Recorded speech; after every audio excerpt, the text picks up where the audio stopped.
اسلام کی بنیاد 5 چیزوں پر ہے۔ سب سے پہلے کہ اس بات کی گواہی دینا کہ اللہ کے علاوہ کوئی معبود نہیں اور محمد صلی اللہ علیہ وسلم اس کے بندے اور رسول ہیں۔ اس کے بعد نماز قائم کرنا، زکوٰۃ ادا کرنا، روزے رکھنا اور حج کرنا۔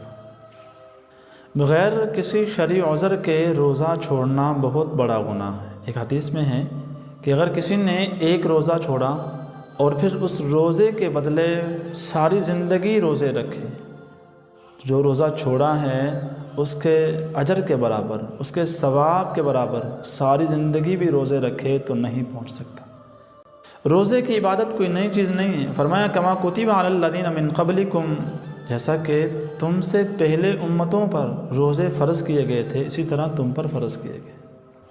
حضرت آدم علیہ الصلاۃ والسلام سے لے کر حضور علیہ الصلاۃ والسلام تک جتنی امتیں آئیں سب پر روزے فرض تھے۔ تو معلوم ہوا جس طرح نماز ہر امت پر فرض تھی اسی طرح روزے بھی ہر امت پر فرض تھے۔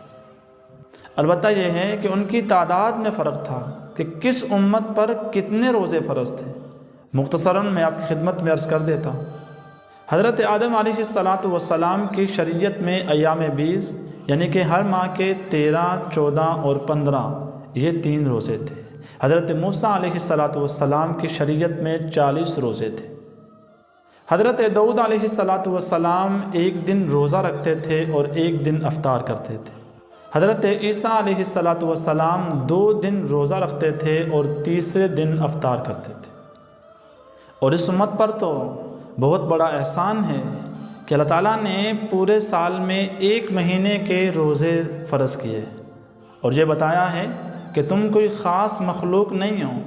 یہ جو امت ہے یہ کوئی خاص نہیں ہے کہ یہی روزے رکھ رہی ہے، ہم سے پہلے جو امتیں تھیں وہ بھی روزے رکھتی تھی اور ہم بھی روزے رکھتے ہیں، اور کئی امتوں نے روزے 1 مہینے سے زیادہ بھی رکھے ہیں۔ اس لیے بھائی روزے کی فرضیت ہے۔ جیسا کہ پہلی امت میں نماز اور روزہ یہ دونوں عبادات تھی، اسی طرح اس امت میں نماز اور روزہ بھی عبادت ہے۔ تو اس لیے ہمیں روزے کو پوری اہمیت کے ساتھ رکھنا چاہیے۔ ابتدا میں جب روزوں کا حکم نازل ہوا تو شام کو افطاری کرنے کے بعد سونے تک کھانے پینے کی اجازت تھی۔ ایک دفعہ سو گیا، سونے کے بعد دوبارہ جب اٹھے گا تو اگلا روزہ شروع ہو جائے گا، بس وہی افطاری بھی ہو گئی، وہی سحری بھی ہو گئی۔ اس حال میں اس طرح بھی مسلمانوں نے روزے رکھے ہیں اور رکھ کر دکھائے ہیں۔ روزے کی اہمیت عرب والوں سے پوچھنی چاہیے، کتنی گرمی ہوتی ہے وہاں پہ۔ حضور علیہ الصلاۃ والسلام نے اور حضور کے صحابہ نے بھی یہ روزے رکھ کر دکھائے ہیں۔ بعض صحابہ کے بارے میں ملتا ہے کہ 1-2 کھجور مل جایا کرتی تو وہ سحری کر لیتے، 1-2 کھجور مل جایا کرتی تو وہ افطاری کر لیا کرتے، اگر کھجور بھی میسر نہ ہوتی تو پھر پانی سے ہی روزہ رکھ لیا کرتے تھے۔ روزے فرض ہیں، اللہ تعالیٰ کی یہ عبادت ہمارے لیے خاص ہے۔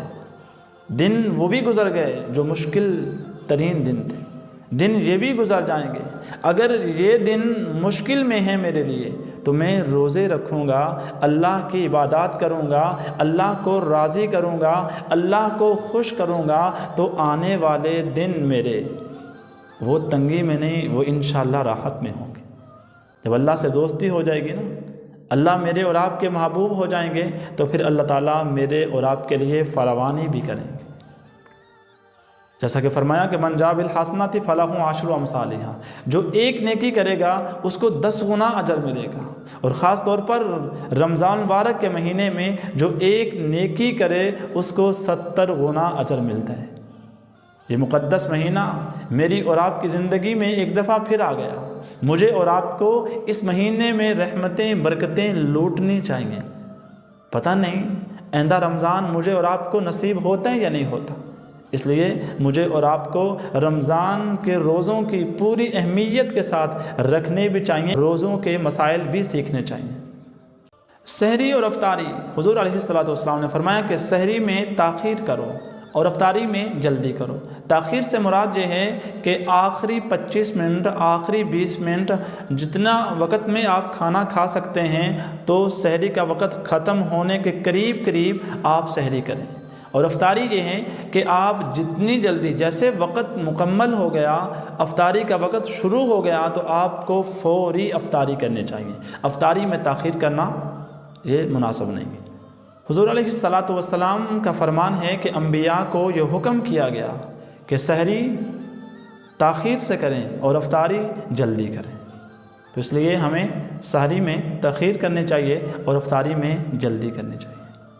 روزے کی نیت، روزے کے لیے نیت کا ہونا ضروری ہے، البتہ زبان سے نیت کرنا ضروری نہیں ہے، دل میں ہی نیت کر لے تو یہ نیت کافی ہو جائے گی۔ سحری کا حکم یہ ہے کہ سحری کرنی چاہیے، سحری کرنا سنت ہے، سحری میں برکت ہے۔ حضور علیہ الصلاۃ والسلام نے فرمایا کہ آپ کا دل نہیں کر رہا، ایک گھونٹ پانی ہی کیوں نہ ہو، آپ کو سحری کرنی چاہیے، اس کی اپنی برکات ہیں اور ایک سنت عمل ہے، اس لیے ہمیں سحری کرنی چاہیے۔ اس مہینے میں دو عبادتیں خاص ہیں، ایک روزہ اور ایک تراویح۔ روزہ الصوم لی وانا اجزی بہ، اللہ فرما رہے ہیں روزہ میرے لیے ہے، اس کا اجر میں دوں گا۔ اللہ تعالیٰ کے جو اجر دینے کا آلہ ہے، آج تک اس کا علم کسی کو نہیں ہے، تو اللہ تعالیٰ خود اجر دیں گے، وہ کتنا بڑا اجر ہوگا یہ تو ملنے کے بعد ہی پتہ چلے گا۔ دوسرا، تراویح کی عبادت بہت بڑی عبادت ہے، تو ہمیں روزہ بھی رکھنا چاہیے اور ہمیں تراویح بھی ادا کرنی چاہیے۔ اللہ تعالیٰ مجھے اور آپ کو عمل کی توفیق عطا فرمائے۔